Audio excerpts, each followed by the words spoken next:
Ya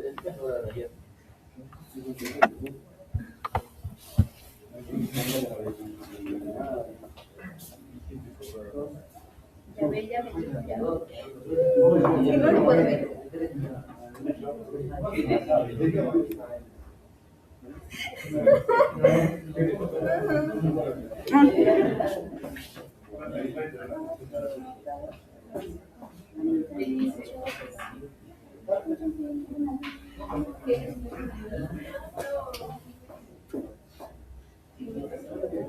¿Qué? Le dice,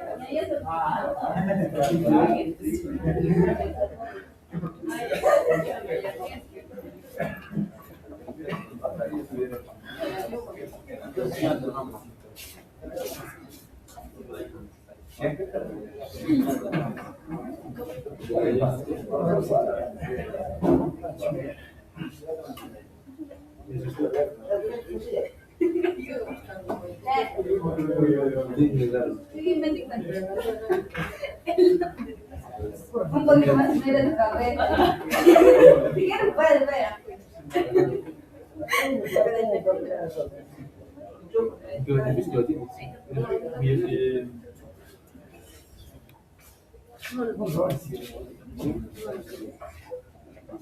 Mica, mira, me está molestando.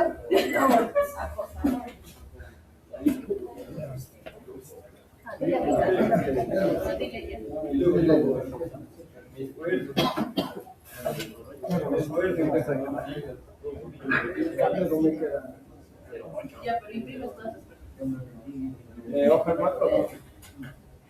¿Qué? ¿Cómo hoja 4? Sí, pues. Ya, normalmente impresora. Tengo tinta, impresora.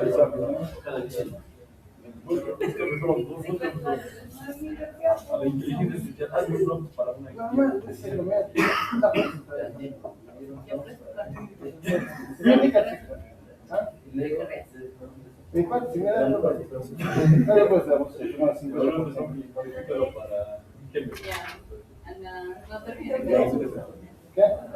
Habla más del sueño. ¿Cómo?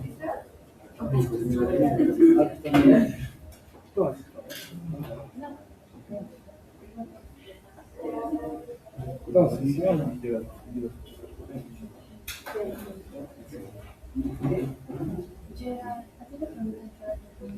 ¿Qué?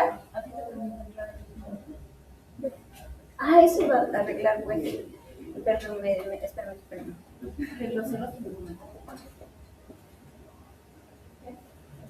Que no me dejen interpretar, listo.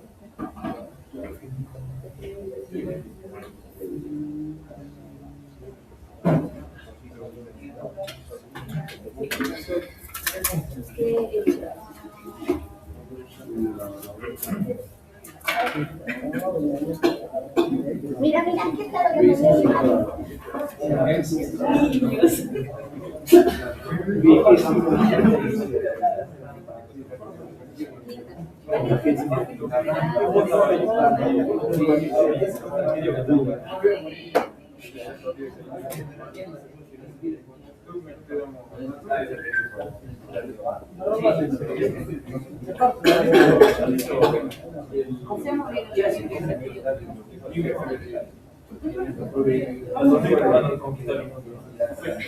¿Sabes qué es lo que hice? No dejes ¿sabes qué? Las amigas van a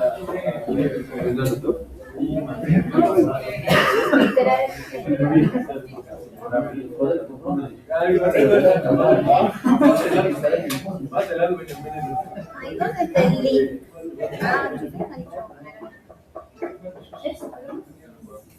¿Eso es bien?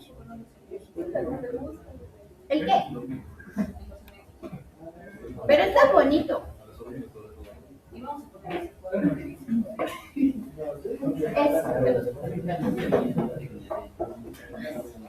Sería mejor para reducir la cantidad, porque ya va a estar o sea, que se pongan los avisos por yo digo, pero no es así. Qatar no me dice, mira, está Está el link.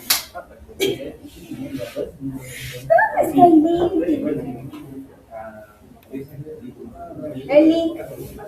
El link.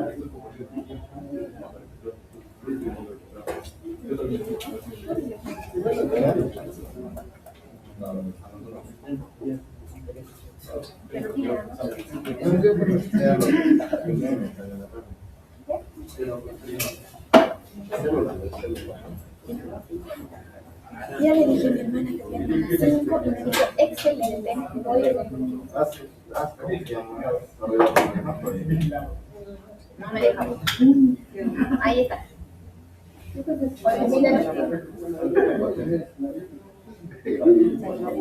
Esto, 3 días.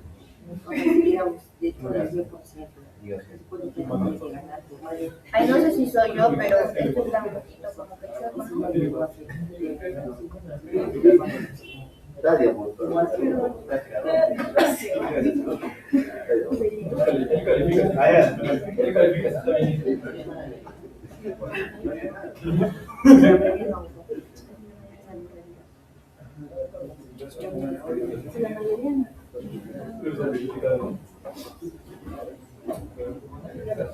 Ahí eso no me gusta, estoy quito lo agarro.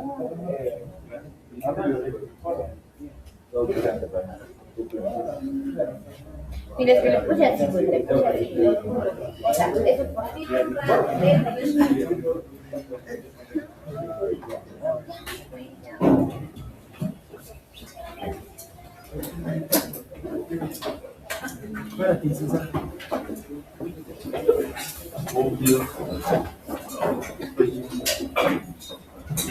Buenos días, estoy me siento.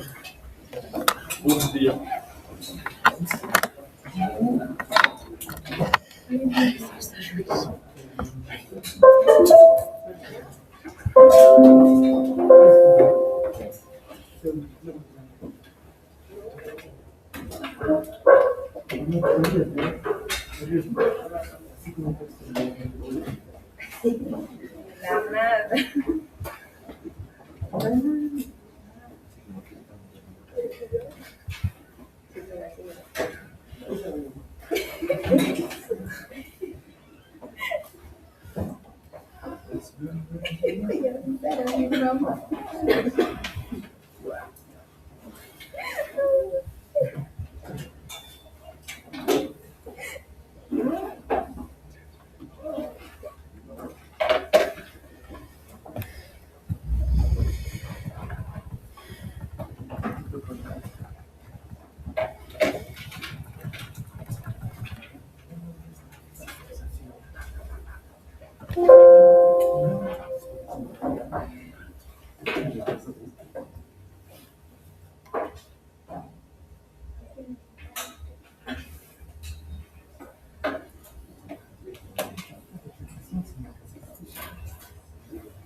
Señoritas, señores, veamos esto del control nervioso de la respiración, porque, claro, es el principal definitivamente, pero hay ciertas connotaciones, pero eso que lo vamos a ver cuando hagamos fisiología respiratoria.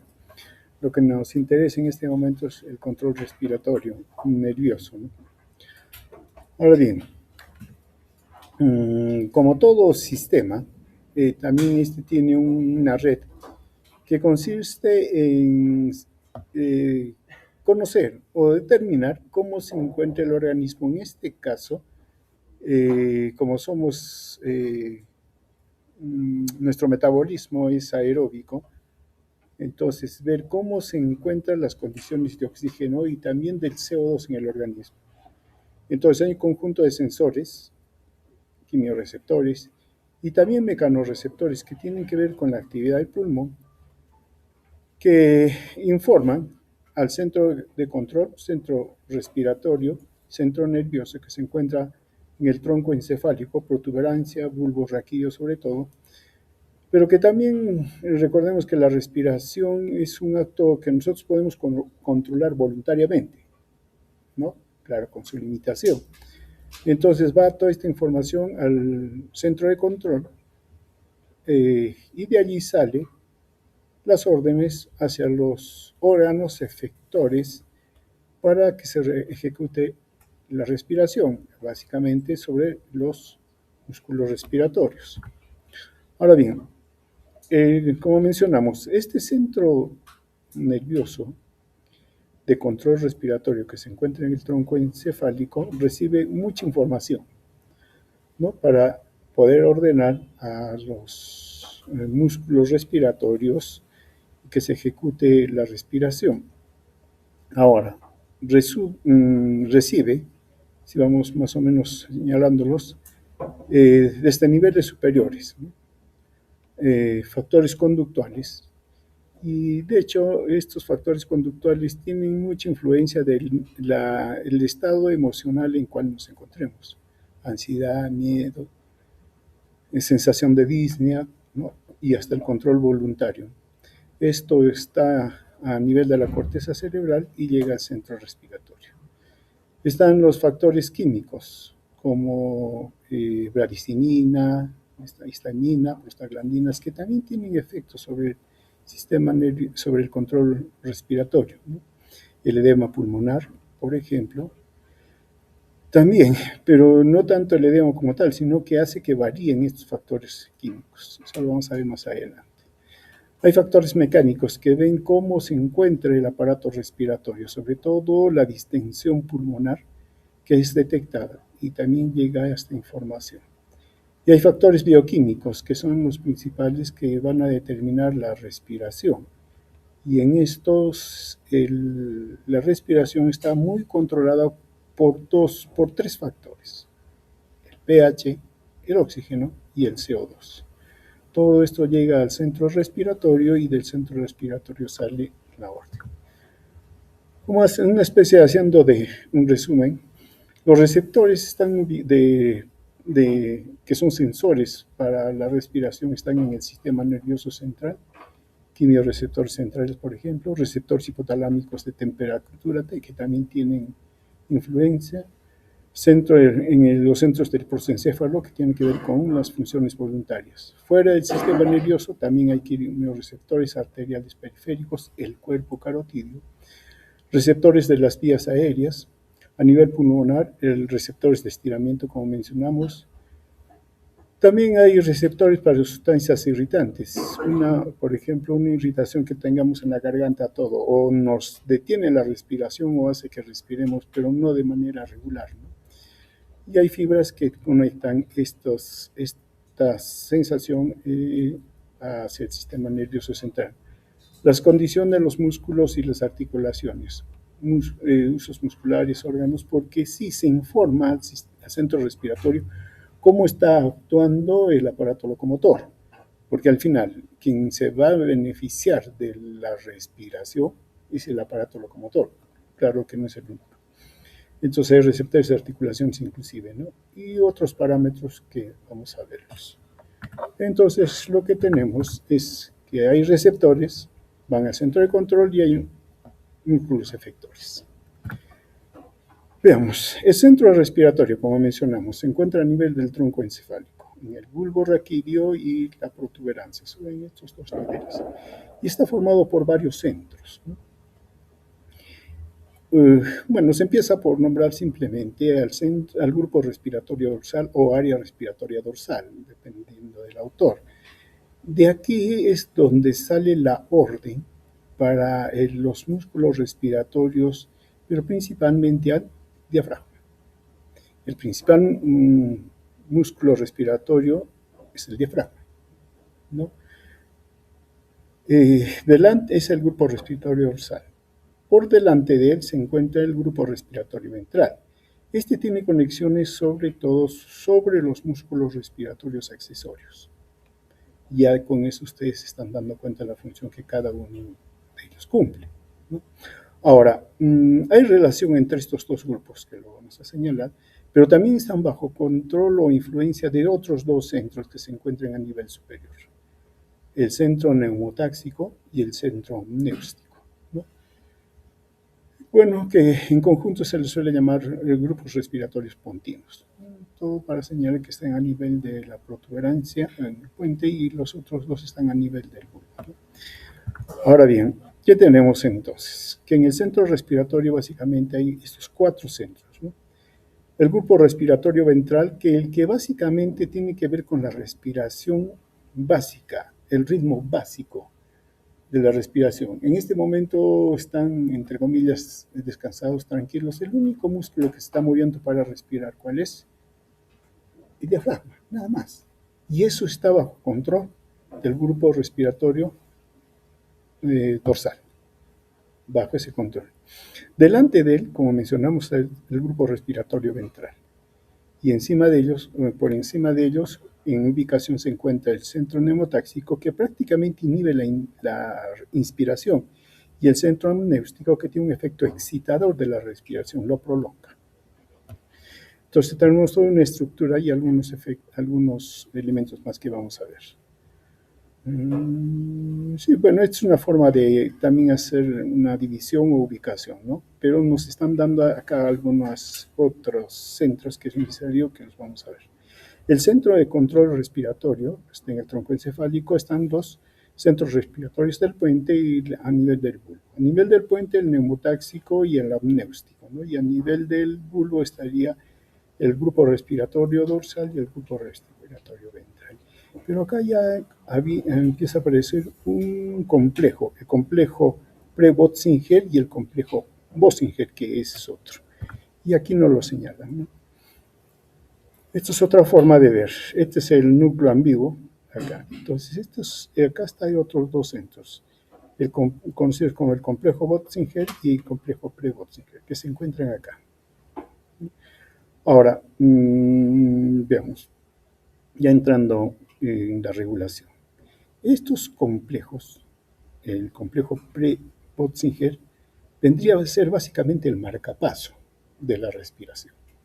Al igual que el corazón tiene un marcapaso que es el nodo sinusal, que descarga solo, sin ninguna, digamos, influencia, igual acá se buscó en la respiración, en el centro de control respiratorio, un marcapaso. Y aparentemente el complejo Pre-Böttinger tiene que ver, porque está involucrado principalmente en la inspiración, mientras que el complejo Böttinger regula la expiración, ¿no? Ambos son elementos críticos para el ritmo respiratorio automático y para la adaptación a necesidades biológicas como el estrés, ¿no? El complejo Pre-Böttinger se encuentra situado en el grupo respiratorio ventral y se conecta funcionalmente con el grupo respiratorio dorsal. Y actúa como el principal marcapaso inspiratorio, como mencionamos. Bien, esto es un poco la integración de lo que hasta acá hemos mencionado. Veamos, el grupo respiratorio dorsal. Está formado por neuronas que básicamente son inspiradoras y marcan el ritmo, ¿no? Está localizado en su mayoría dentro del núcleo de las solitario. A este lugar llegan las terminaciones del nervio vago y el glosofaringio, ¿no? De los pares canales décimo y décimo primero, y transmiten señales sensoriales hacia el centro respiratorio, al centro dorsal, ¿no? Hacia el centro respiratorio desde los quimiorreceptores periféricos, los varoreceptores y diversos tipos diferentes de receptores situados en el pulmón. Entonces, este grupo respiratorio dorsal recibe información, básicamente a través de estos nervios periféricos o pares craneales, que informan lo que está pasando afuera, y básicamente por 2 mecanismos, quimiorreceptores y también digamos, de la situación en la que se encuentra el pulmón en cuanto, digamos, distensión y todo lo demás, ¿no? Ahora bien, del grupo respiratorio dorsal se van a dar descargas inspiratorias rítmicas, ¿no?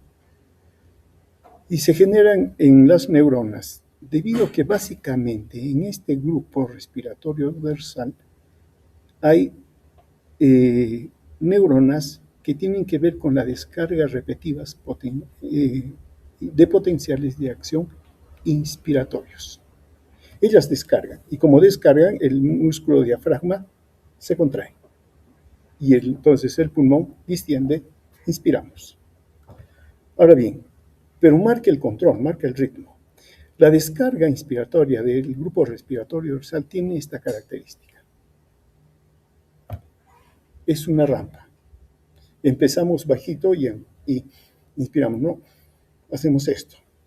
Cuando descarga el grupo respiratorio dorsal, entonces hacemos eso. La descarga es inicial, baja, pero va incrementándose hasta que el diafragma se contrae, ¿no?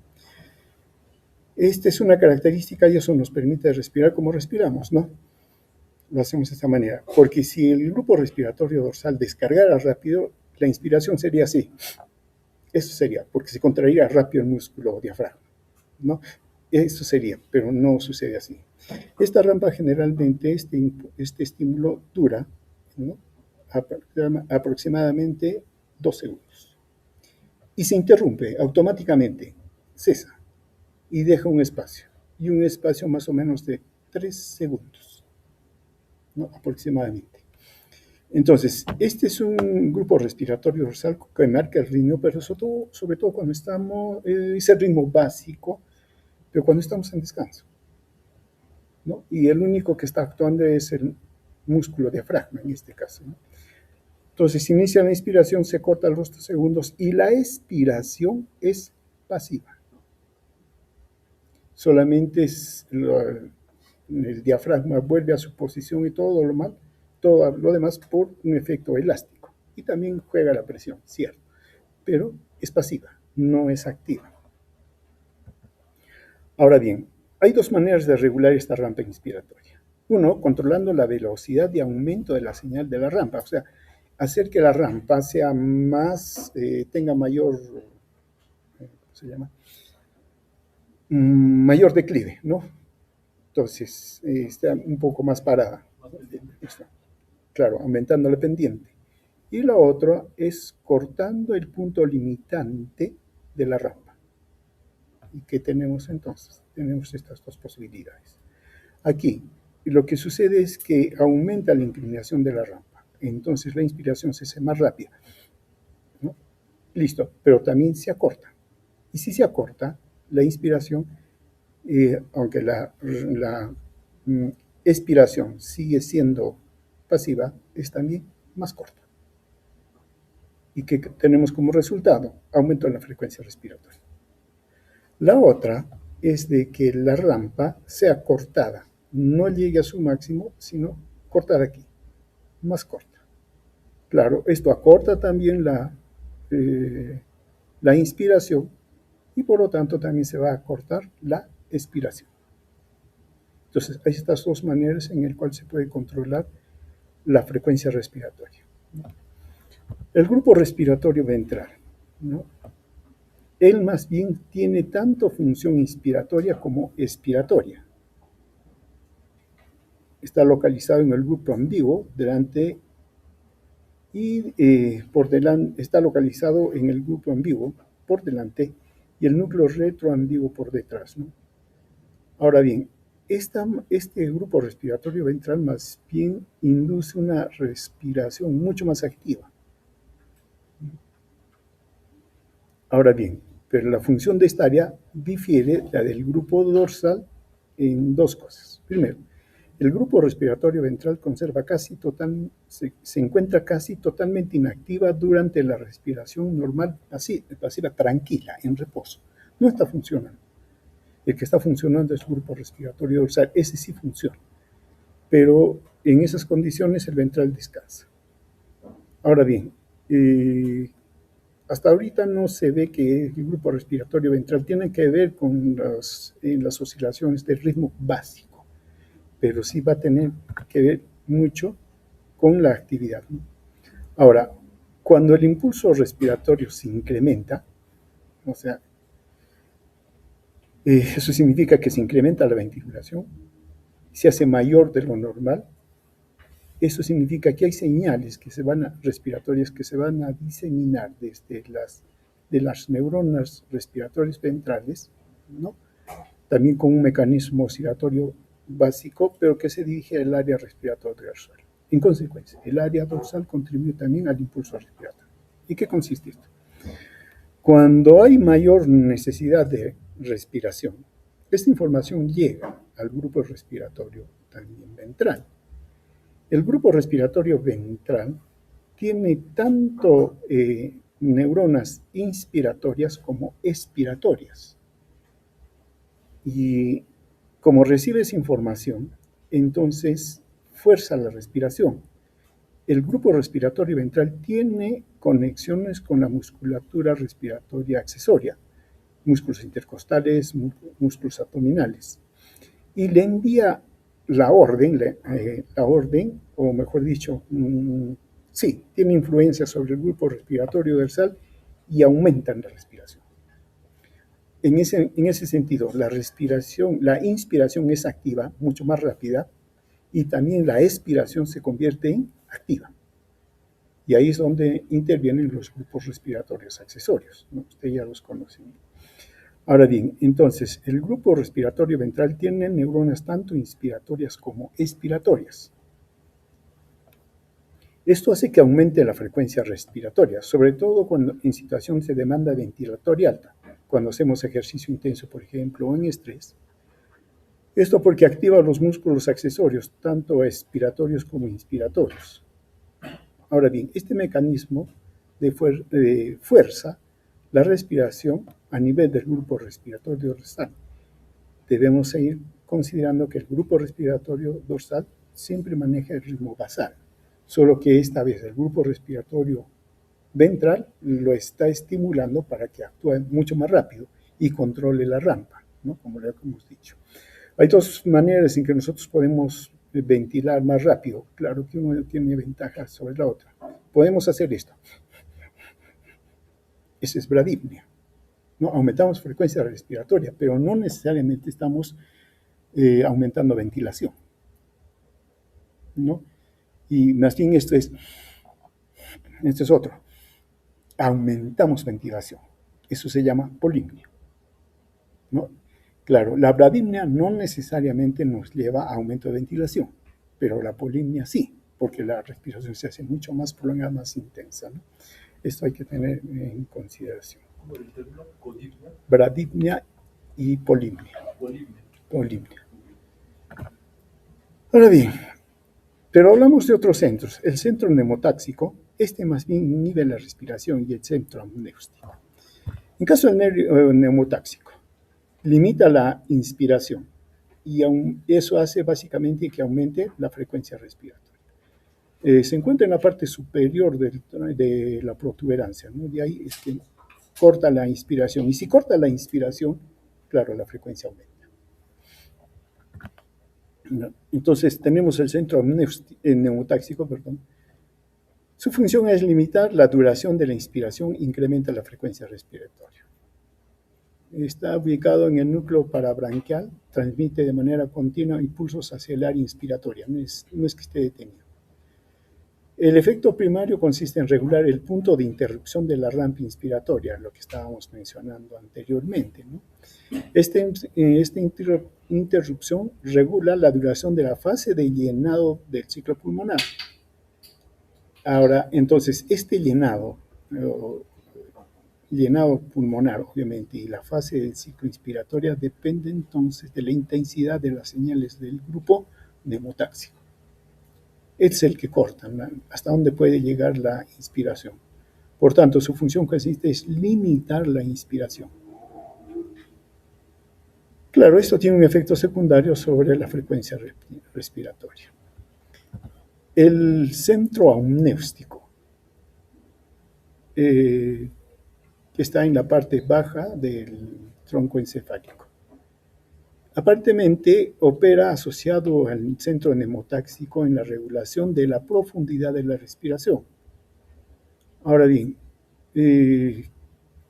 se ha detectado, a pesar de lo que estamos mencionando, si se corta aquí, aparece este efecto del centro amnéustico. No aparece, sino se nota el efecto, porque inicialmente no se le detectó y todo lo demás, pero cuando se empieza a sospechar que había otro centro que estimulaba más bien la respiración, entonces se hizo algunos procedimientos, ¿no?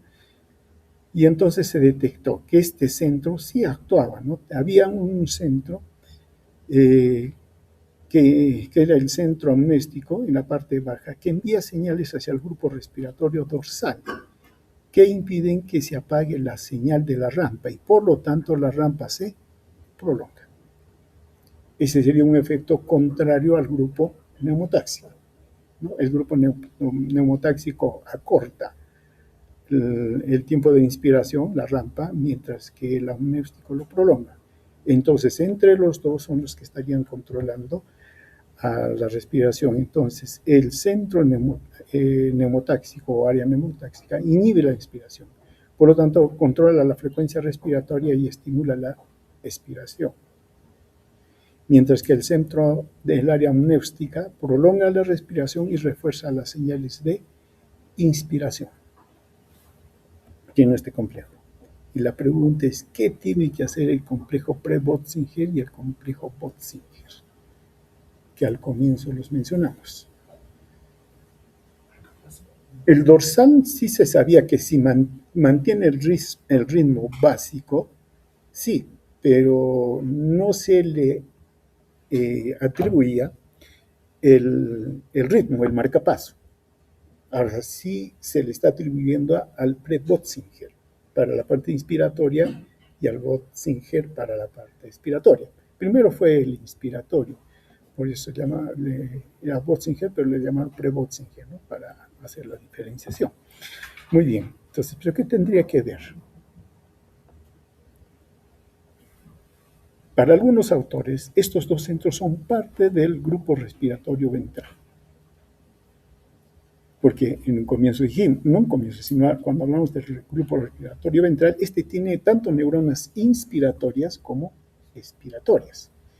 El grupo Pre-Bötzinger es inspiratorio, el Bötzinger es expiratorio. Pero de los dos, quien marca el paso es el Pre-Bötzinger, ¿no? Entonces, aparentemente estaría de esa manera organizado este centro. Ahora bien, entonces, haciendo un resumen, ¿no? Ahora, claro, tenemos el grupo respiratorio dorsal, el grupo respiratorio ventral, que prácticamente de ellos son los que sale la orden. No, de los dos salen la orden, porque en el área neumotaxia, amnéustica y prebóxica, todo lo que estamos mencionando, ellos no tienen conexiones con los músculos. Los únicos que tienen conexiones con los músculos son el grupo respiratorio dorsal y ventral. Entonces, de ellos depende básicamente la ejecución, la mecánica respiratoria. Ahora bien, bueno, vamos a entrar a esta parte hace un momento, dentro de un momento, porque si bien es cierto, estamos hablando de toda esa organización estructural nerviosa para la respiración, pero se necesita que llegue información. En función a algo tiene que ser toda esa trama, ¿no? Ahora bien, entonces, como mencionamos, acá el área neumotáxica, claro, acá le pone como inhibe la inspiración por su efecto, limita la rampa, mientras que el amnéstico más bien promovería la inspiración. Pero hablando de esto, ellos solo controlan, no las inician. ¿Quién las inicia? Los Bötzinger. Ellos son los que lo inician, ¿no? ¿Y quién es el servidor? ¿O quiénes son los servidores? Dorsal y ventral. Ellos son los que hacen eso, ¿no? Entonces hay neuronas inspiratorias, ¿cierto? Hay expiratorias, ¿no? Todo eso sale a través del grupo respiratorio dorsal y ventral. Su actividad está influida, dice, ¿no? Por los centros de la protuberancia anular y también por el complejo Pre-Bötzinger y Bötzinger. Hay otra forma en que también tiene influencia reguladora sobre la respiración, pero ya no corresponde a los centros que hemos estado hablando, sino un mecanismo reflejo, conocido como el reflejo de Henning-Breuer, ¿no? Es un reflejo de insuflación. Este reflejo responde a receptores de distinción que se encuentran fuera del encéfalo, localizados en las porciones musculares de las paredes de los bronquios y de los bronquiolos, ¿no?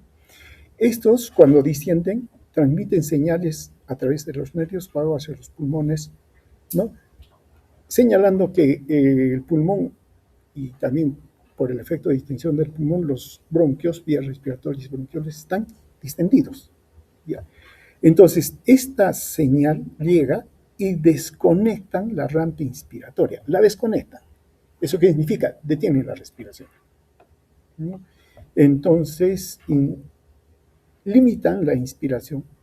Esto básicamente porque el pulmón y sus estructuras, sobre todo, si hablamos de bronquiolos, alveolos, son bien delicados, ¿no? Y entonces una distensión, sobredistensión pulmonar puede causar daño.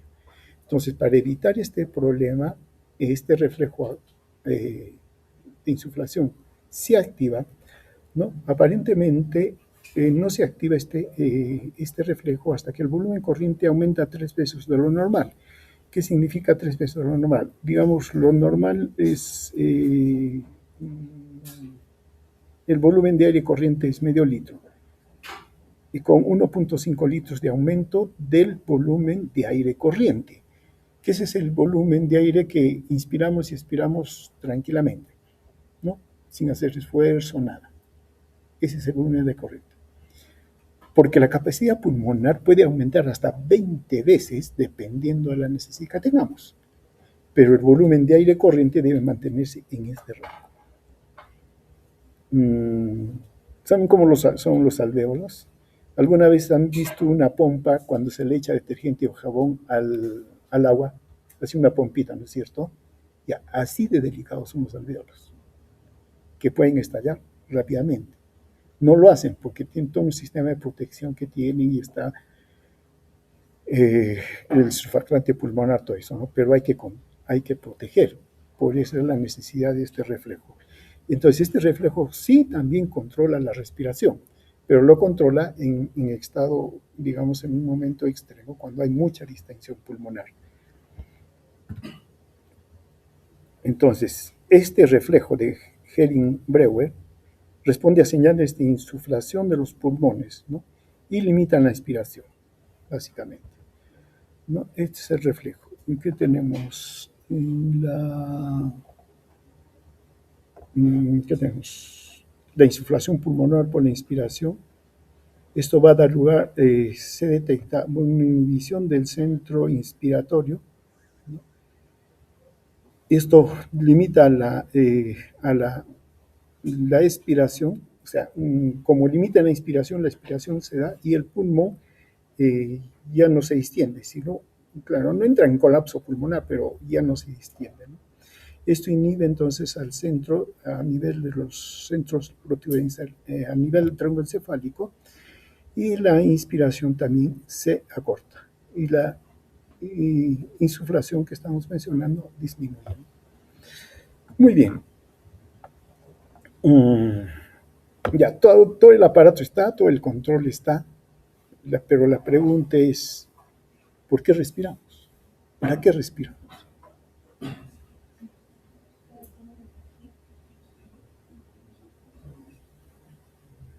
Somos seres aeróbicos, ¿no es cierto? Dependemos de oxígeno. Entonces, ¿qué necesitamos? Oxígeno. Claro, entonces la primera idea que uno dice, el centro respiratorio, con todo lo que hemos hablado, necesita información de cuánto de oxígeno tenemos. Claro, eso lo hace, ¿no? Pero también uno, por experiencia, sabe que si quiero, no respiro. Y lo detengo. Así haya el nivel de oxígeno que haya, ¿no es cierto? Claro que también esto puede ser voluntario, inclusive también puedo aumentar la frecuencia como uno quiera, ¿no? Sí lo puedo hacer, pero tiene también su límite. Pero sí hay un control voluntario, ¿no? Está el reflejo que hemos mencionado, pero principalmente el centro de control nervioso respiratorio depende de un control químico que llega a estas señales químicas al centro respiratorio y esto permite la regulación de la respiración. Muy bien. Este control químico, ¿no? Básicamente se basa en la finalidad de mantener las concentraciones adecuadas de oxígeno, que es lo que necesitamos, pero también de dióxido de carbono y de hidrogeniones en los tejidos, ¿no? El exceso de dióxido de carbono y de hidrogeniones estimula fundamentalmente al centro respiratorio y aumenta la fuerza y señales tanto inspiratorias y expiratorias de los músculos respiratorios. Entonces, en buena cuenta, sí, nosotros respiramos para tener oxígeno y todo para nuestro metabolismo, pero el control nervioso de la respiración está basado en un control del CO2, oxígeno y control de hidrogeniones, pH, básicamente. Veamos esto que ustedes ya conocen, ¿no es cierto? Esto conocen en bioquímica. Lo han hecho en bioquímica esto. ¿Cómo se llama esta reacción? ¿Y esta fórmula cómo se llama? La famosa reacción de Henderson-Hasselbalch, ¿no?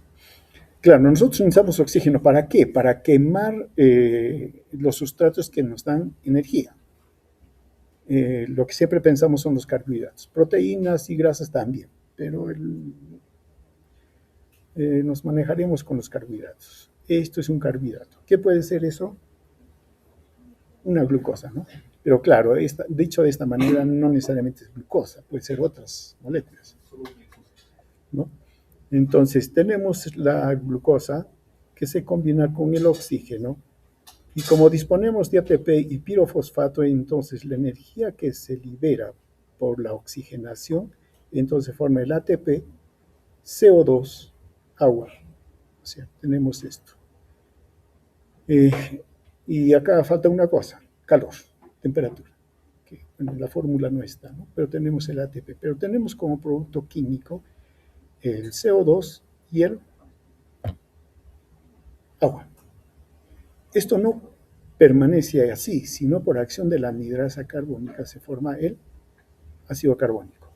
Y teniendo el ácido carbónico se disocia en hidrogeniones y bicarbonato. Nos interesa esta última parte de la ecuación, ¿no? Entonces, tenemos los sustratos que vendrían a ser básicamente el ácido carbónico y los productos hidrogeniones y ácido carbónico. Aquí.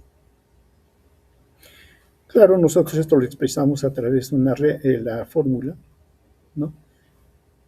En el cual esta fórmula, o mejor dicho, esta reacción se va a dar en ambos sentidos. Si aumenta el ácido carbónico, entonces esta reacción va en este sentido, hacia el lado derecho, y tenemos hidrogeniones y bicarbonato.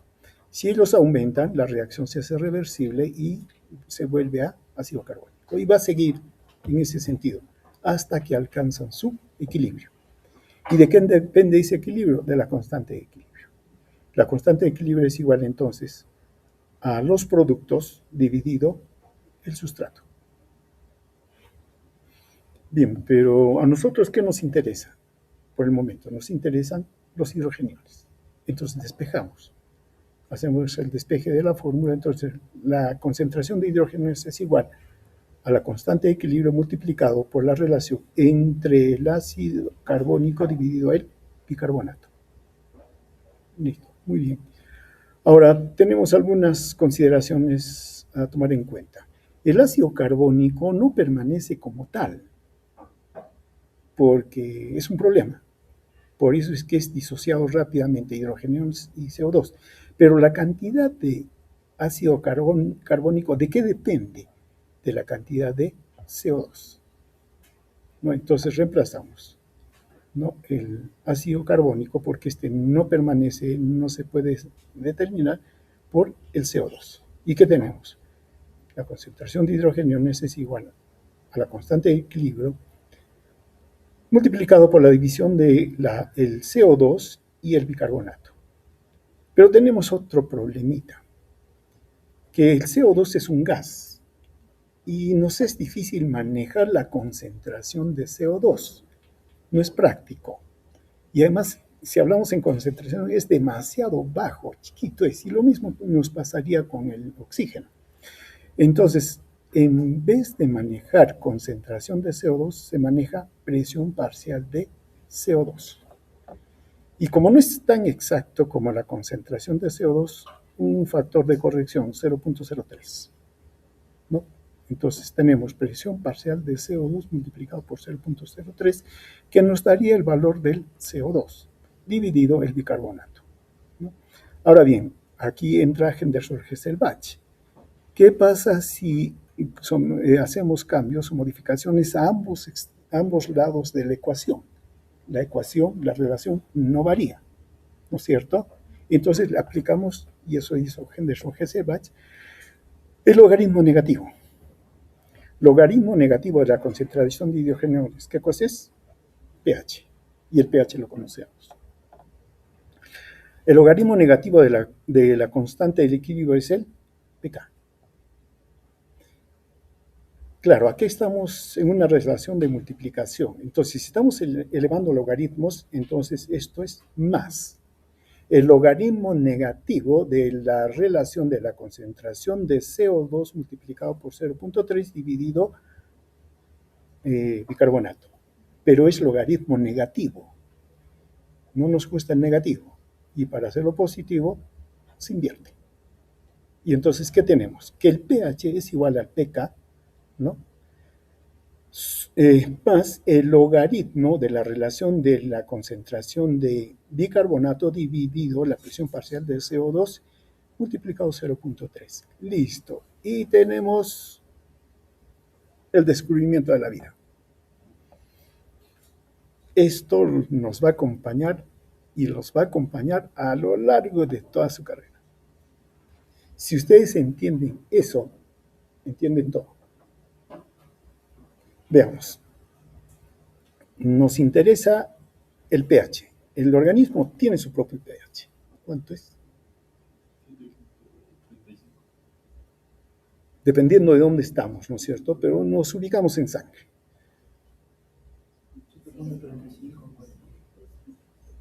Claro, 7.35, 7.30, sí, más o menos, pero generalmente se utiliza 7.4, ¿no? Es igual al pK, que vendría a ser el logaritmo negativo de la constante de equilibrio de la relación de estas cosas. ¿Cuánto es el valor? 6.1. No, es una constante. Listo. Muy bien. Ahí no podemos hacer nada. Entonces aquí tenemos estos dos factores. Esto me dice que el pH en el organismo depende de dos, del bicarbonato y del CO2.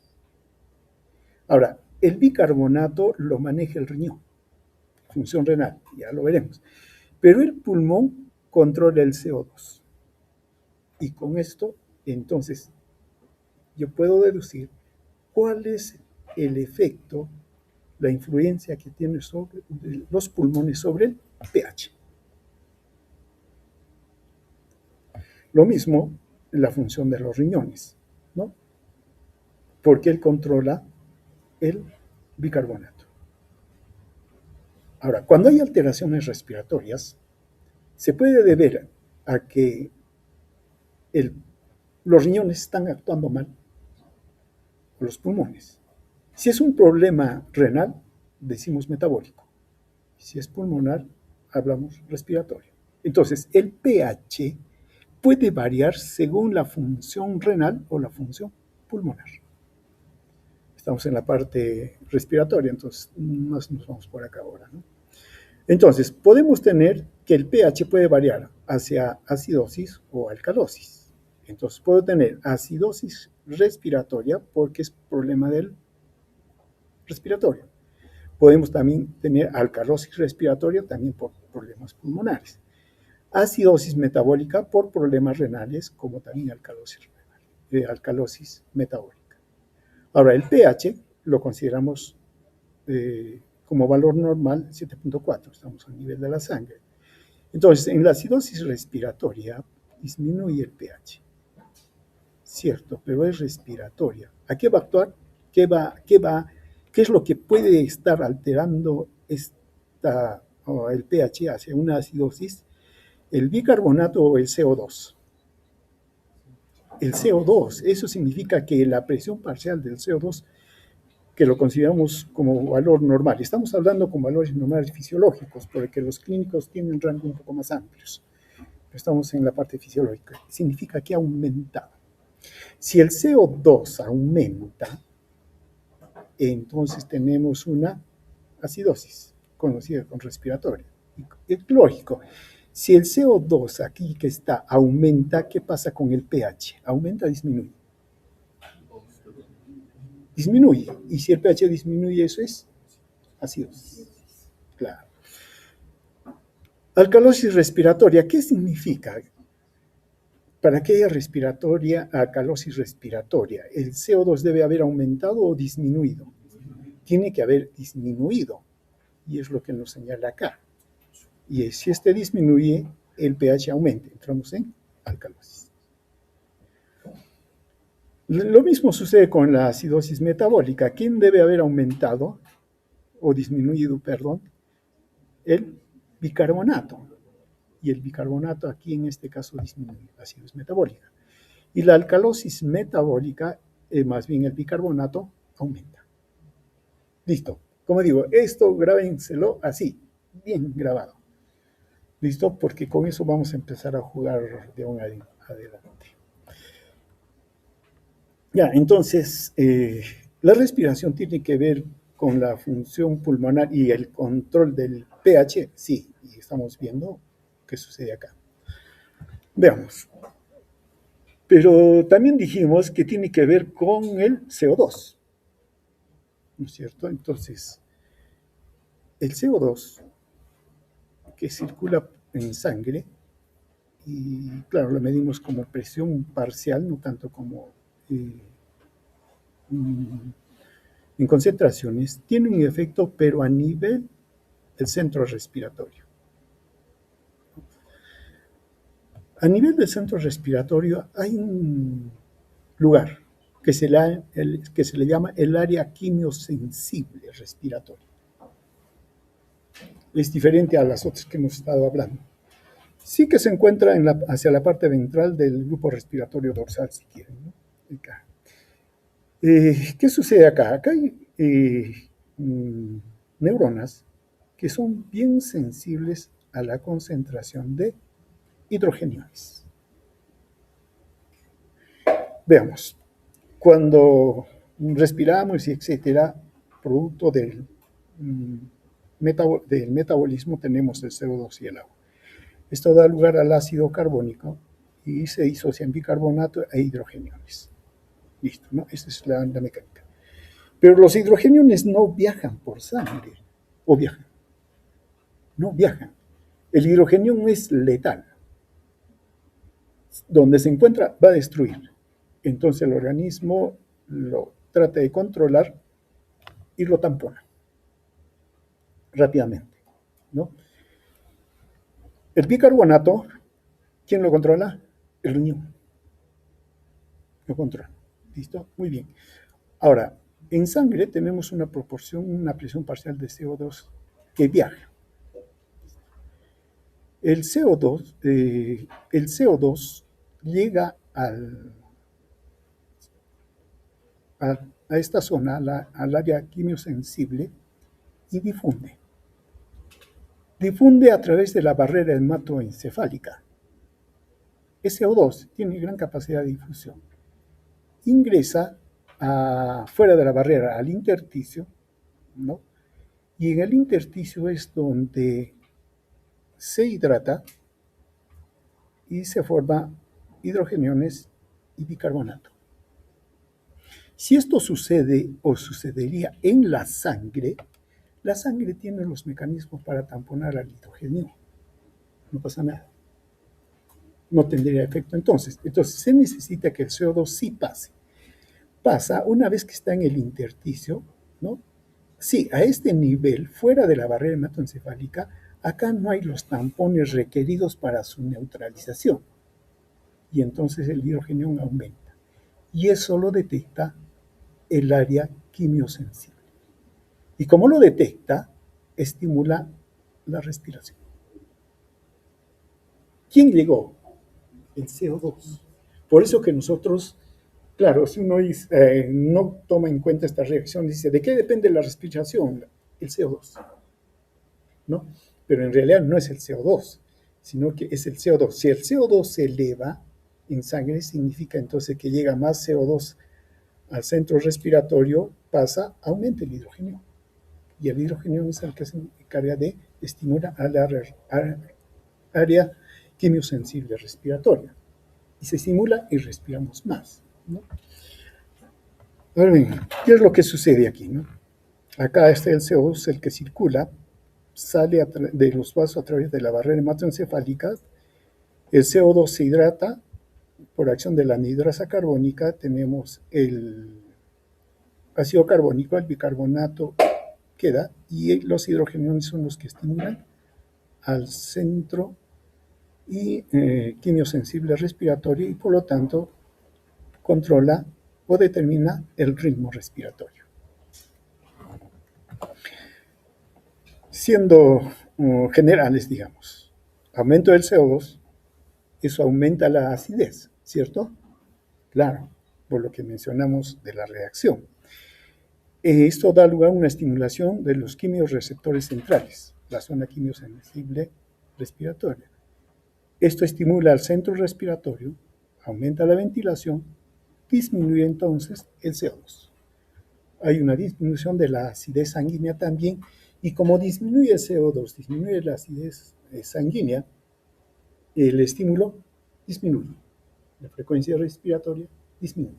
Controlado, controlado, ¿no? Y de esta manera está jugando el sistema, el nivel del CO2, y también indirectamente está manejando el pH, porque el pH depende del CO2. En la ecuación de Hendrix-Hesselbalch no aparece el oxígeno, aparece el CO2. Ya, pero ustedes me dirán, ¿y qué son de los receptores periféricos? El cuerpo carotídeo. Claro, a ese nivel está el sistema de quimiorreceptores periféricos, que son sensibles a las variaciones de la presión parcial de oxígeno. Y son sensibles por debajo de 60 a 70 milímetros de mercurio. ¿Cuánto es la presión parcial de oxígeno normal? Referencia fisiológica, claro, porque la clínica también tiene sus rangos un poco más amplios.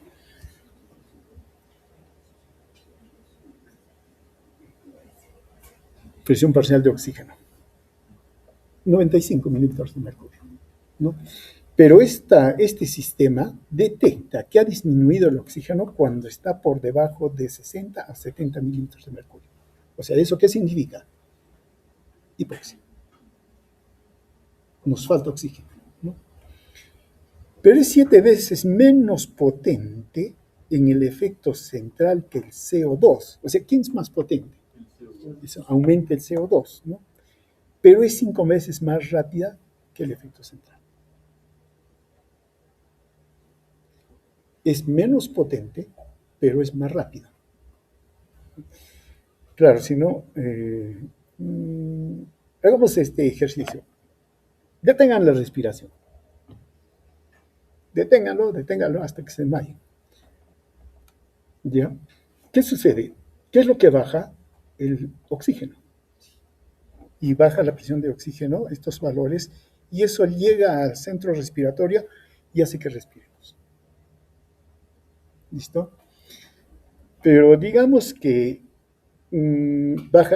como han dejado de respirar, el CO2 ha estado bajando, pero ¿qué está sucediendo?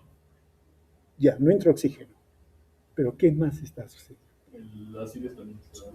El CO2 se está acumulando. Y va a llegar un momento que el CO2 se acumula y estimula la zona quimiosensible. Y respiramos. Así no querramos. Hagan la prueba. Van a respirar. O vamos a respirar, por más que detengamos la respiración. Porque una persona que se sumerge al agua, ¿no? Ya, qué sé yo, lo golpearon, que se mete al agua, un rato puede respirar porque el CO2, el oxígeno está bajando, ¿no? Y el CO2 está subiendo.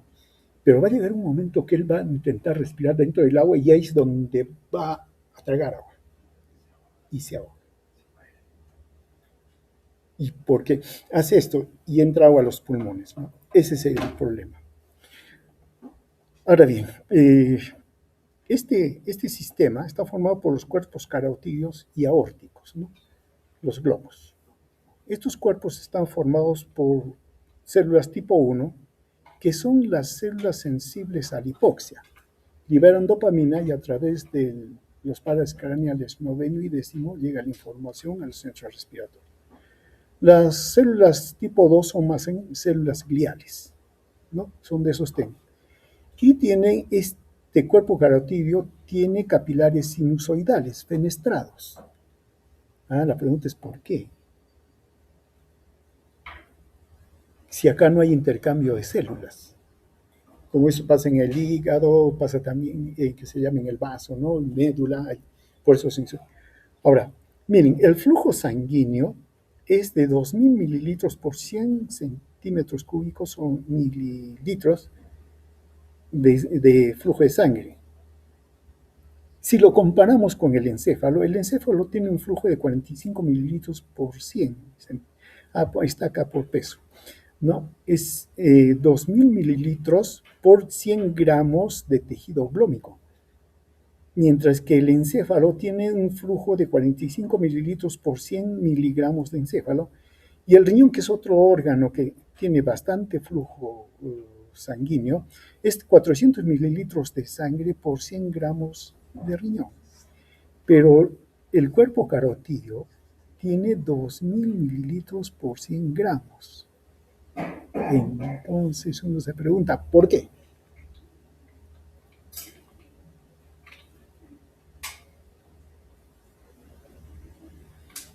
Todos estos otros órganos y todo lo demás depende del oxígeno que está transportando la hemoglobina. De ahí obtiene el oxígeno para su función y todo. Pero las células glómicas, para su función, no dependen del oxígeno que está ligado a la hemoglobina, dependen del oxígeno disuelto en sangre. Cuando hablamos de transporte de oxígeno, ¿qué hablamos? El transporte de oxígeno por la hemoglobina, y la famosa curva, ¿no es cierto? Listo, muy bien, pero esa es la cantidad de oxígeno en hemoglobina. Pero hay una parte de oxígeno que está disuelto, no unido a la hemoglobina, solo disuelto. Esa partecita es la que sensa las células glómicas. ¿Por qué? Claro, porque si estos cuerpos carotídeos se basaran en la concentración de la hemoglobina, tendrían que medir la saturación de hemoglobina por oxígeno. Complicado y lento. Pero sí es mucho más fácil medir presión parcial de oxígeno disuelto. Eso es rápido. Como lo mide la presión parcial del CO2, ¿no? Se mide eso. Entonces, es mucho más rápido. Entonces, de esa manera detecta las células glómicas cuánto es la presión parcial de oxígeno en milímetros de mercurio.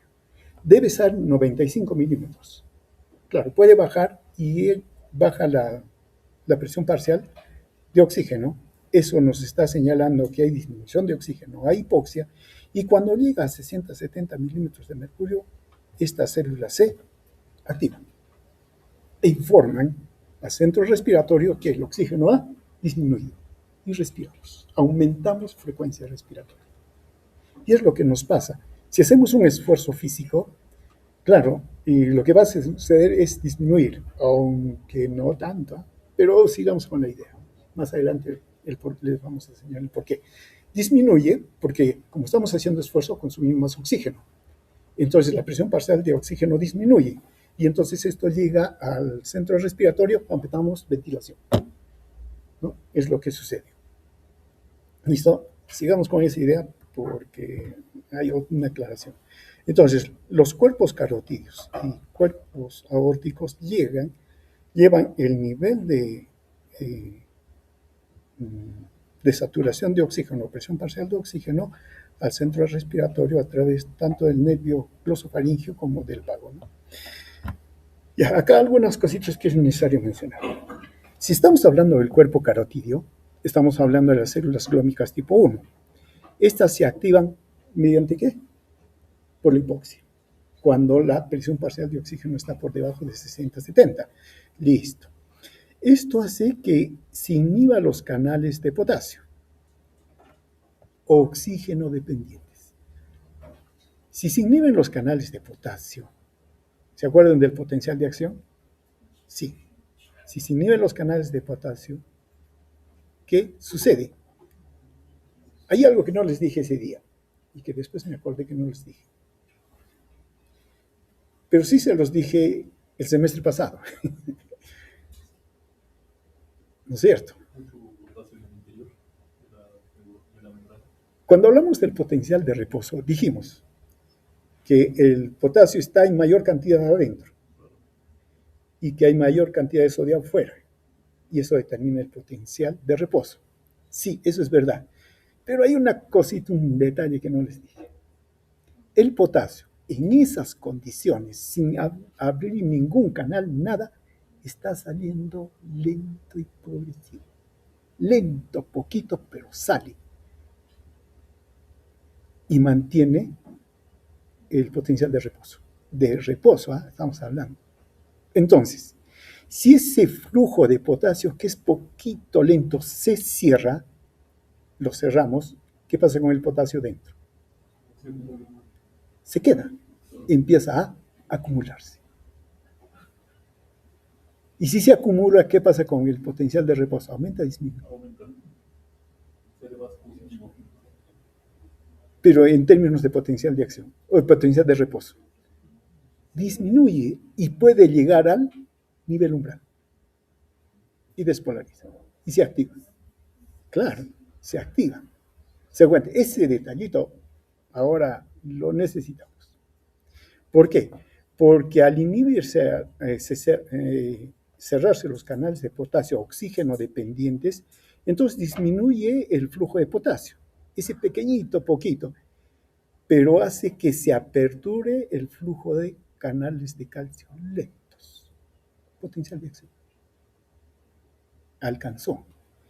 Y al alcanzar el potencial de acción, libera dopamina, y la dopamina a través de receptores de 2 en las terminaciones nerviosas de los nervios que hemos mencionado, descarga y le informa al centro respiratorio. Es lo que hace. Pero hay también otras circunstancias que es necesario tomar en cuenta. Por ejemplo, en las arterias pulmonares, ¿no? Están los canales de potasio o oxígeno dependientes. En caso de hipoxia a nivel de las arterias pulmonares, se cierran estos canales, como habíamos dicho, y despolarizan. Pero estamos en músculo liso. ¿Y qué pasa con el músculo liso? Se contrae. Vasoconstricción. Aquí, veamos. Para que se capte el oxígeno por el pulmón, se requiere que el oxígeno entre por los bronquios hasta los alvéolos. ¿Qué más se requiere? Que la sangre pase para que pueda cargar el oxígeno. Entonces depende también del flujo sanguíneo. Listo. Muy bien, en estas condiciones, ¿no? Cuando hay hipoxia, se cierran los canales de potasio, despolarizan y hay una vasoconstricción. ¿Es lógico? ¿Sí o no?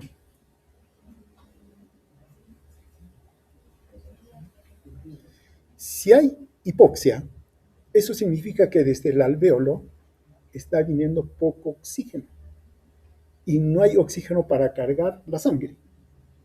Entonces, lo que hace el pulmón es disminuir el flujo sanguíneo para mantener la relación ventilación-perfusión en una relación aproximada a 1.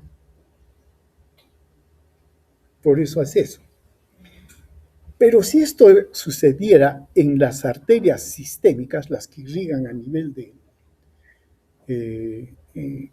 del organismo, tejidos, todo, los canales de potasio, oxígeno dependientes en caso de hipoxia, se aperturan.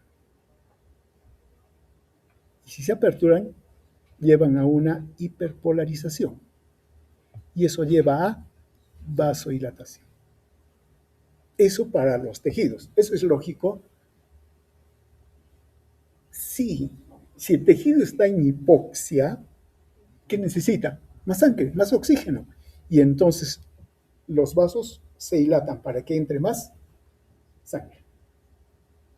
Listo, pero miren, el mismo efecto, la hipoxia tiene, mejor dicho, el mismo hecho, la hipoxia tiene efecto diferente en las arterias pulmonares y en las arterias sistémicas. En las arterias pulmonares hace vasoconstricción. ¿Por qué? Porque el oxígeno entra ahí no para la función del pulmón, para el funcionamiento del pulmón, sino para su función. ¿Entienden, no?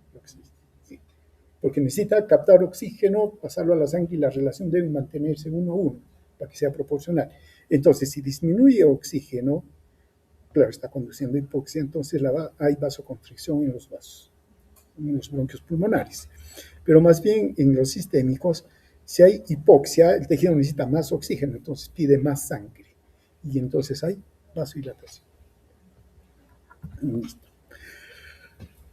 Ahora bien, sí. Respecto al anterior punto, dijo que la arteria del pulmón tenía vasoconstricción, ¿no? Esta parte no la entendí muy bien. ¿Podría repetirlo otra vez, por favor? Ya, mantengamos la lógica. No, el oxígeno tiene que entrar desde los alvéolos, por vías respiratorias, alvéolos, tiene que pasar la sangre para que llegue a los tejidos. Entonces, debe haber una relación entre el oxígeno que llega por los alvéolos, ¿no? Y la sangre que está llegando para recogerla. Si por decir entra como 5 en la ventilación, el flujo sanguíneo también tiene que ser como 5, 1:1. En caso de la hipoxia, disminuye la ventilación. Eso está llevando hipoxia porque no hay oxígeno, ¿no es cierto? Entonces, de 5 baja, qué sé yo, a 2. Entonces, el flujo que llega de sangre ya no debe ser 5, debe ser también 2. Y se mantiene 1:1, ¿no? Por eso que hace vasoconstricción. Listo. Ahora, ¿esto qué se trata? El efecto cuantitativo de la presión parcial de oxígeno, ¿no?, arterial baja, disminuida con respecto a la ventilación. Claro, cuando una persona respira aire, tiene muy poco oxígeno. Claro, hay una condición especial, ¿no? Este descenso de presión parcial de oxígeno en sangre excita a los quimiorreceptores carotídeos. Estamos hablando cuando no hay mucho oxígeno en el medio, ¿no? Y esto aumenta la respiración. Ahora, lógico, si disminuye el oxígeno, voy a respirar más. Pero cuando se hace el examen, el efecto es mucho menor que el que cabría esperarse. ¿Por qué? Le falta oxígeno a la persona, ya, entonces respira, empieza a respirar, ¿no es cierto? Pero según los cálculos, debía respirar más todavía, pero no lo hace. ¿Por qué?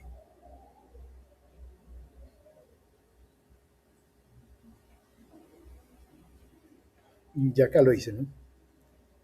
El efecto es mucho menor que el que cabría esperarse, debido a que el aumento de la respiración elimina al CO2. Claro, captamos oxígeno en la inspiración, pero también eliminamos el CO2. Si respiramos más rápido, ¿no?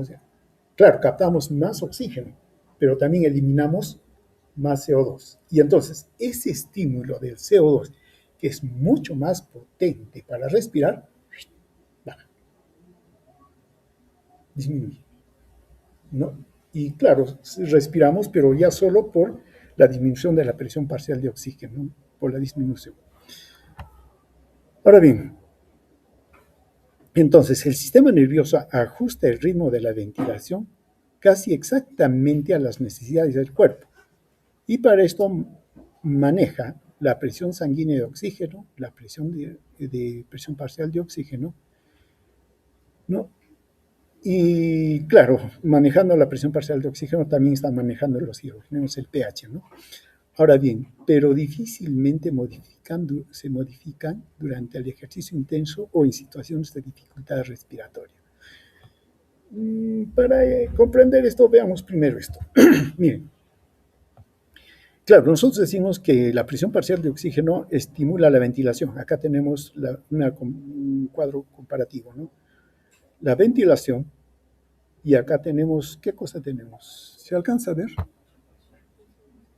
Ya, pero acá tenemos ¿qué? Presión parcial de CO2 y aquí tenemos pH. Ya, listo. Se entiende que la presión parcial de oxígeno, de CO2, lo normal es 45, ¿no? Entonces esto es lo normal. Ahora bien, ¿qué pasa si empezamos a modificar, digamos, las condiciones? Acá tenemos CO2 y aquí tenemos pH. Si aumentamos CO2, ¿no? ¿Eso qué significa? Que de 45 lo llevamos a 50, 60, etcétera. Miren qué pasa con la ventilación. Aumenta. Si aumenta el pH, también aumenta, pero no es tanto. No es tanto, pero aumenta también, ¿no? Veamos algo de lo que dijimos anteriormente, el efecto de la presión parcial de oxígeno, ¿no? Cuando es disminuida. Acá tenemos presión parcial de oxígeno. ¿Qué tenemos? Que la presión parcial de oxígeno acá en el gráfico disminuye. Y acá tenemos ventilación. Si disminuye el oxígeno, la ventilación aumenta. Pero para poder haber hecho esto, ¿cuál es la condición? Que el CO2 se ha mantenido constante. Se ha mantenido constante. Claro, mediante un control, un artificio, etc. Porque si la presión parcial de oxígeno no se mantiene constante, ¿qué pasa si aumentamos la ventilación? ¿Aumenta o disminuye? Disminuye. Esta ventilación causada por la hipoxia no tiene esta pendiente, es mucho menor, ¿no? Listo, entonces, ¿qué tenemos acá? La relación de la ventilación según el CO2, según el pH y según el oxígeno. Y tenemos esto, la combinación de todas. Está muy chiquito, vamos a agrandarlo esto.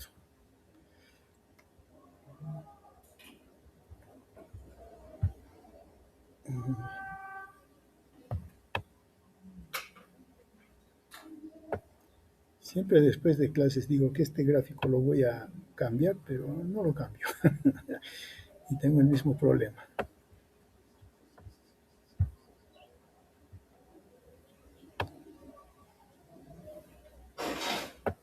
Listo.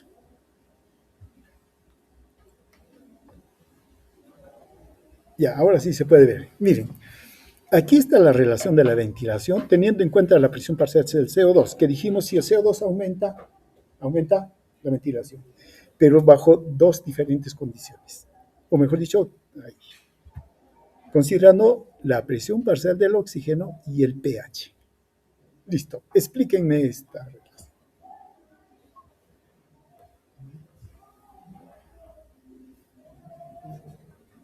Y este es el resumen de todo.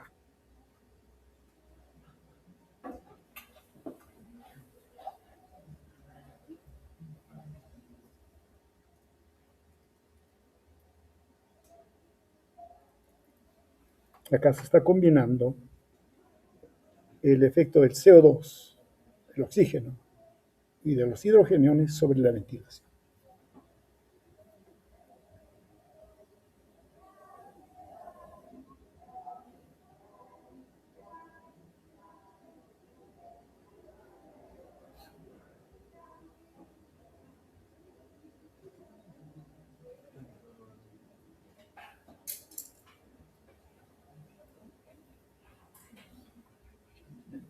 Involuntario. Bueno, como sí que el dióxido de carbono, digamos, No chasquee los dedos. Ventilación pulmonar, pues la ventilación pulmonar tiene una pendiente bastante grande. A ver, respecto al pH primero, la ventilación pulmonar, digamos, tiene una pendiente bastante grande cuando el oxígeno tiene baja presión, ¿no? Pero no tiene una pendiente tan grande si hay más presión de oxígeno. Lo mismo para el dióxido de carbono, ¿no? Tiene una pendiente muy grande cuando la presión parcial de oxígeno no es baja, pero cuando la presión parcial de oxígeno es alta, pues no hay mucha pendiente. Como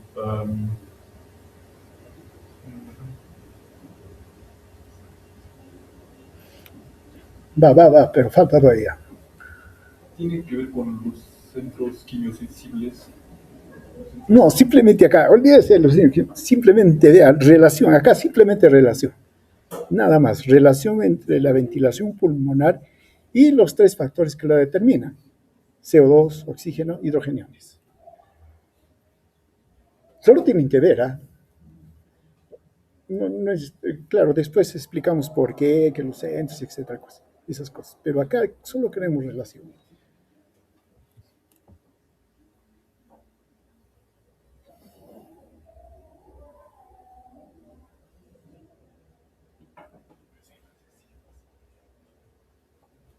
¿Cómo lo dejamos de tarea? No, tarea no. No, solo tienen que ver y decir lo que ven.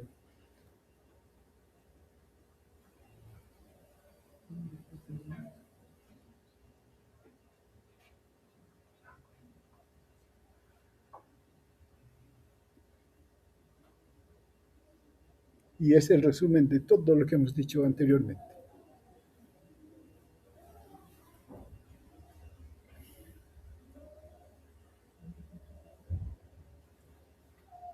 Un voluntario o una voluntaria.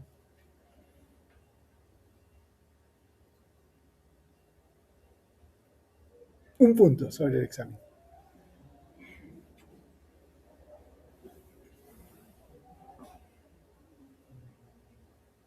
Dos puntos.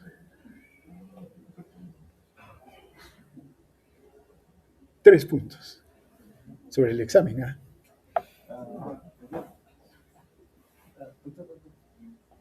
No puedo dar mi punto de vista. Solamente, yo podría decir que como primero hay que ver el pH. Uno indica que es un valor normal de 7.4 y otro indica un valor de 7.3. Tiene que hay acidosis.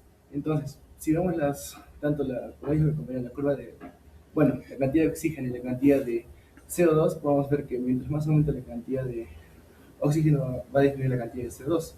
Eso pasa en la acidosis, del 7.3, que es el que está a rayas. Quiere. Dos puntos. Mejor bajo la oferta. Dos puntos. Sí, intente.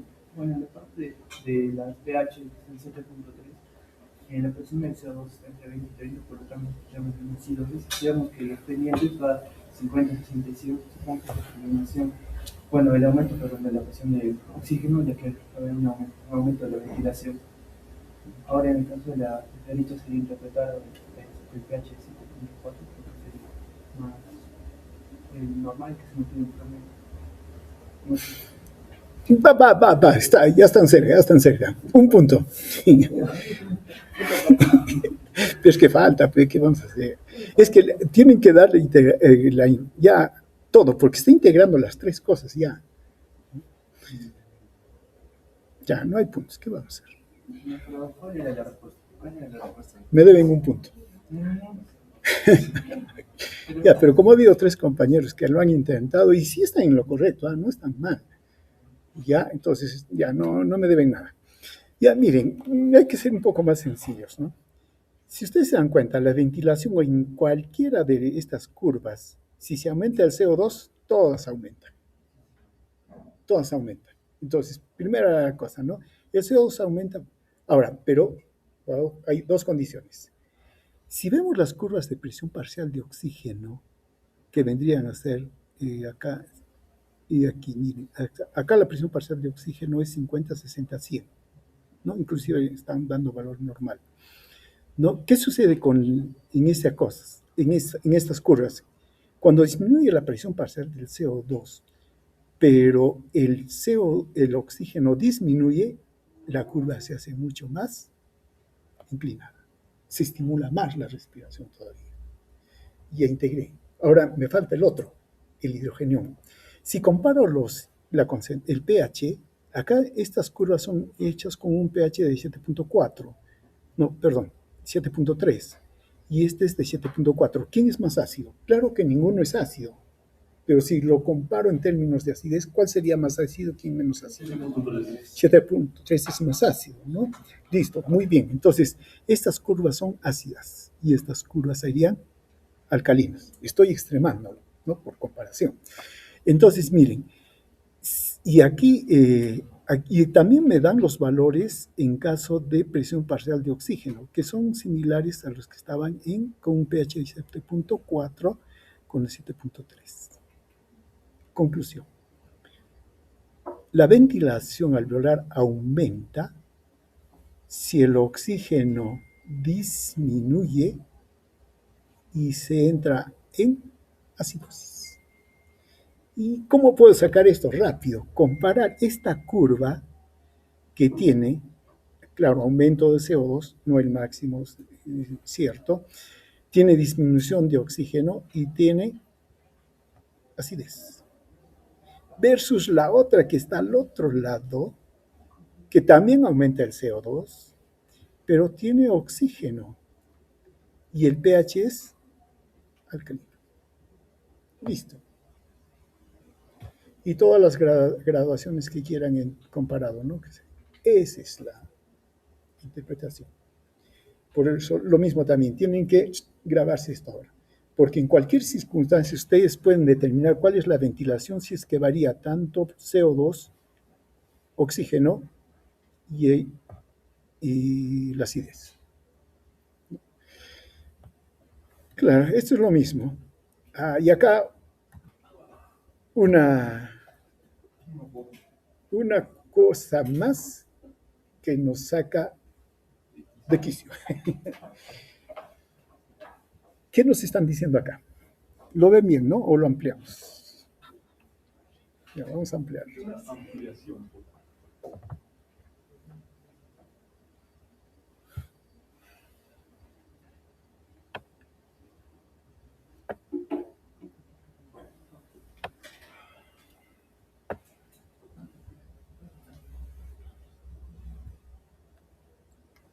Ya, ahora sí lo pueden ver mejor. Ya, ¿qué nos está diciendo acá?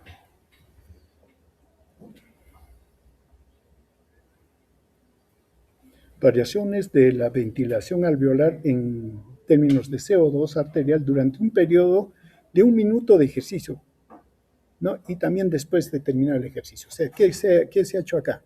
A una persona se le ha sometido a un ejercicio, ¿no? Desde 0 hasta 1 minuto. Y esta es la presión parcial del CO2 y esta es la ventilación. Listo.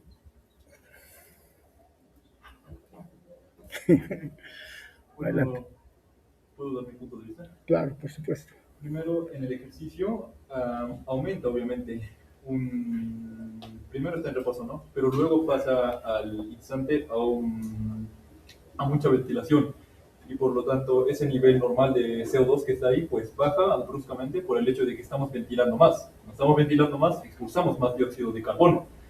En la gráfica también vemos que de lo normal que era 6 ya subió hasta 14, ¿no? La ventilación y por lo tanto eso hace también que comencemos a expulsar más dióxido de carbono. Ahora, se comienza a, por así decirlo, normalizar la presión de dióxido de carbono, también por, no normalizar, sino volver a su estado de 40, ¿no? Puede ser por...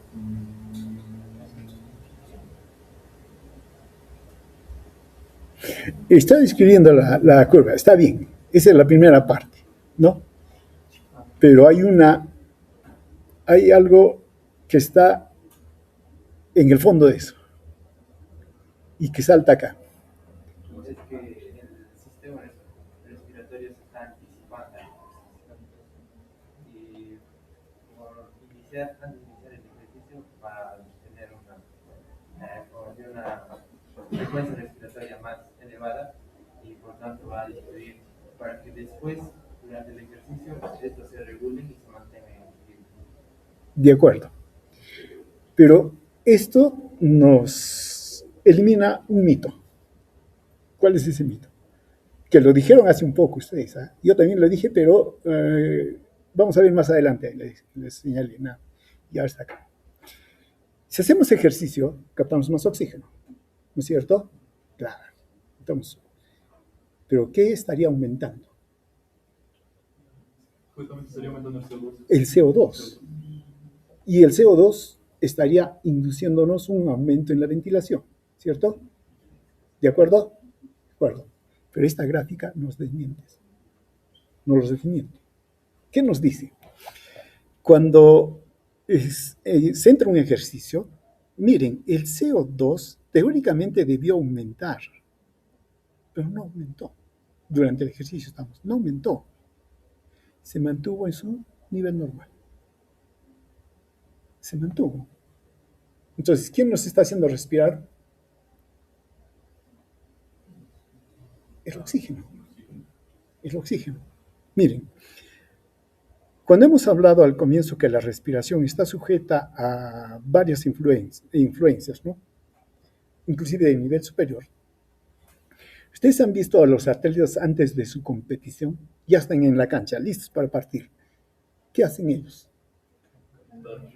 Calientan y respiran, ¿no?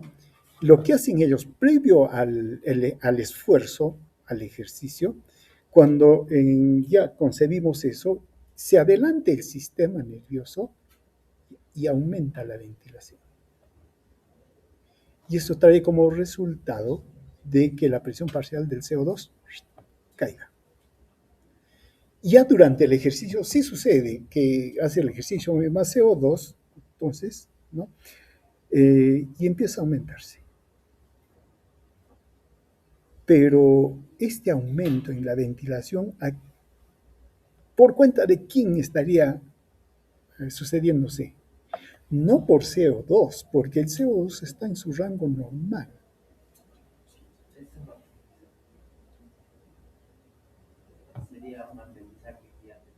Claro, por el oxígeno. Porque necesitamos captar más oxígeno. Y eso aumenta la ventilación. Aumenta ciertamente la ventilación, pero como el CO2 más antes ya bajó, sigue manteniendo su nivel normal. Y esto es clave, porque si el CO2 aumentara durante el esfuerzo del físico, ¿qué pasaría con el atleta? ¿Respiraría más? Si el CO2 aumentase. ¿También ventilaría más? Claro, pero algo más pasaría metabólicamente. Acidosis. Acidosis. Entraría en acidosis. Y no podríamos correr, no podríamos hacer esfuerzos físicos. Claro, estamos poniendo al atleta, pero eso también nos sucede a nosotros, ¿no? Entonces estaríamos en acidosis y ya pues no podemos hacer esfuerzos. Para evitar entrar en esfuerzo, entonces que este sistema que estamos mencionando se adelanta, ¿no? Siempre digo, no, el sistema de control respiratorio no es como nosotros, que respondemos cuando el problema ya lo tenemos. El centro respiratorio se adelanta para que no haya el problema. Y es lo que hace, aumenta respiración, ventilación, baja el CO2, ¿no? Y claro, por el esfuerzo, el CO2 va a aumentar, pero él llega a su nivel. No vamos a tener acidosis. Y podemos seguir haciendo el esfuerzo. Aquí lo que han hecho es más bien al que se llama al que está haciendo la prueba, ya decirle que no haga la prueba, ¿no? Y claro, al no hacer la prueba, inclusive decirle que, claro, no ventile tanto, miren, la ventilación baja y ahí sí el CO2 se dispara. Por eso cuando el atleta hace ya su esfuerzo y todo lo demás, sigue caminando y se le dice, respira, ¿no? Respira.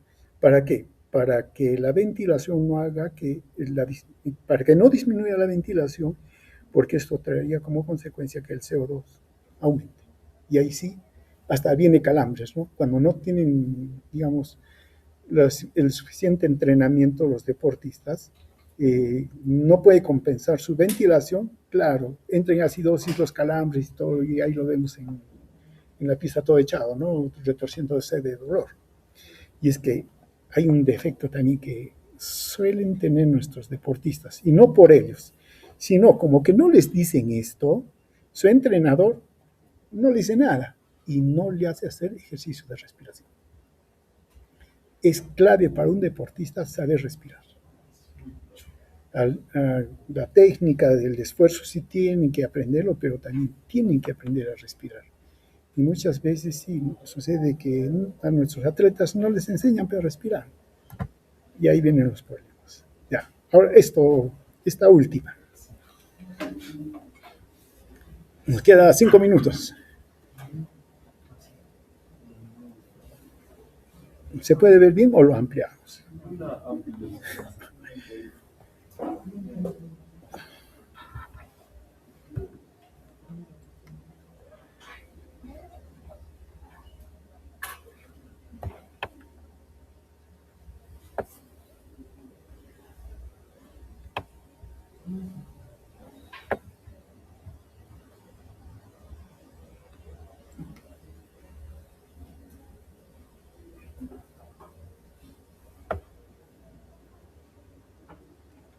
Ya.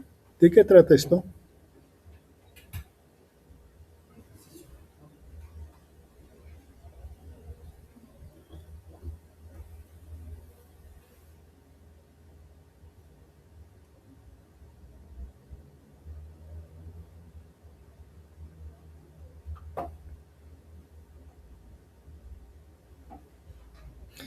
Aquí la presión parcial de oxígeno normal es 40, ¿no? Si estamos en condiciones de reposo, entonces lo que va a hacer es, digamos, si el CO2 aumenta por encima de lo normal, o sea, del valor, digamos, normal, entonces la ventilación aumenta. Pero miren qué sucede con la ventilación en el ejercicio.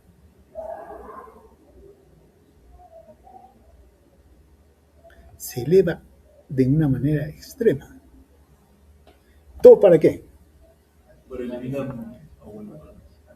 Para mantener la presión parcial del CO2. Para mantenerlo. Claro, aquí tiene que mantenerse el CO2.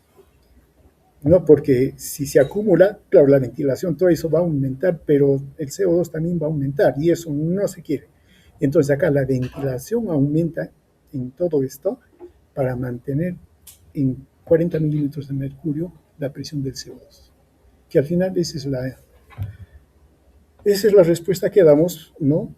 Con la ventilación. Nos interesa, entonces, si uno saca conclusión, para control de la respiración, ¿qué interesa más, el CO2 o el oxígeno? CO2. El CO2.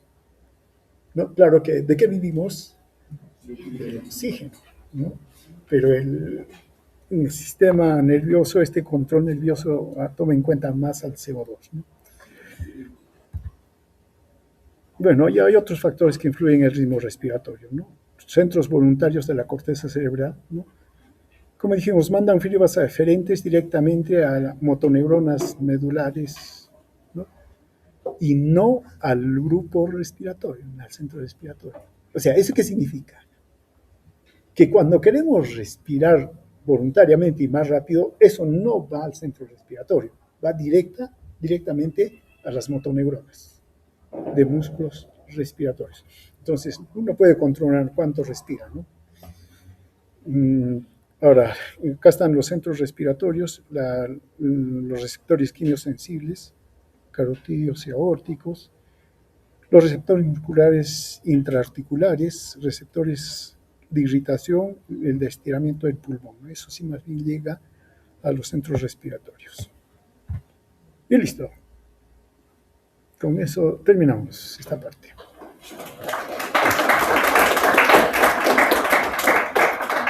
Algo que acotar, tenemos un minuto. Algo que preguntar. Listo, muy bien. Entonces vámonos.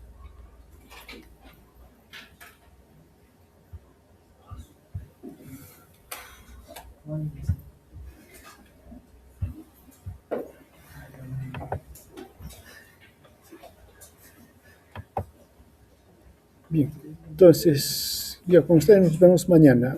Repásense lo que vamos a hacer, el control nervioso cardiovascular, que es mucho más breve que este, es más simple, entre comillas, ¿no?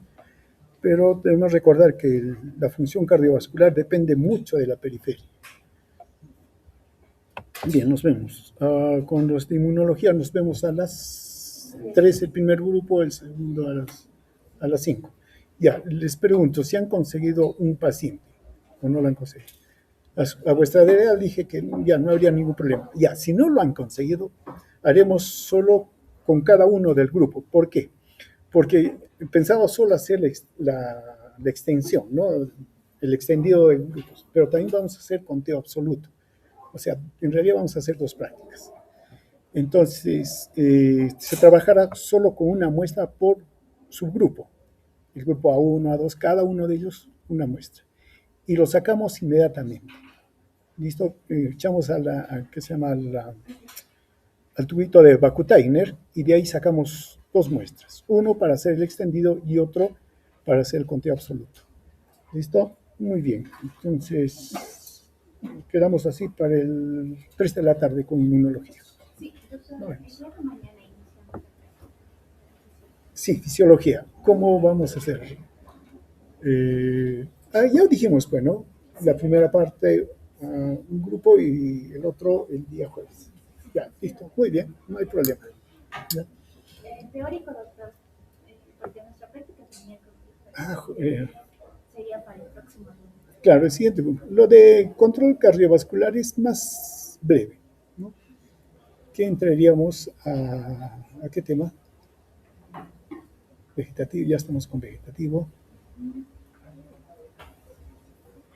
Ya, ¿cuál es el siguiente tema? Estamos en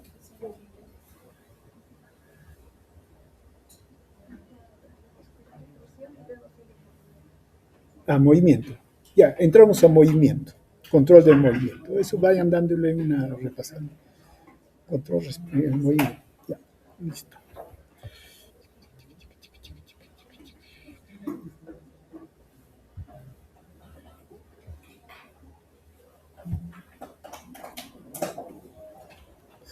Muy bien. Nos vemos entonces más tarde.